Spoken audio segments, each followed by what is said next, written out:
This video shows how to use the memory usage view in eSquare Studio. Select Renesas Views, C++, Memory Usage to open the Memory Usage View. The Memory Usage View gets the information of map file or library list file from the project. This feature analyzes linker output.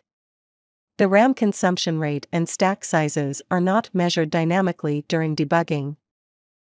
There are three regions in the Memory Usage View: the Group Size region, the RAM-ROM usage region, and the Detail Table region. The Group Size region displays the total size of program, constant, initialized data, uninitialized data, data, stack, and others according to the selected map file. The Detail Table region displays the map file information of an active project or the opened map file.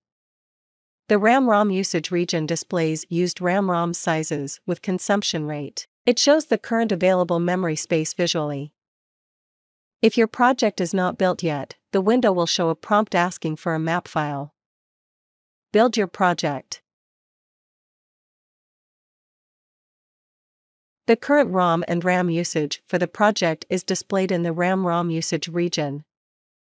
Hovering over the memory bar provides you with more detail about the memory usage.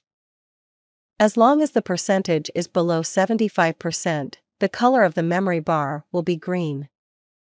Between 75% and 90%, the color of the memory bar will be orange. When your project requires more than 90% of the ROM or RAM capacity, the color of the memory bar will be red. For more details, go to the eSquare Studio Help menu.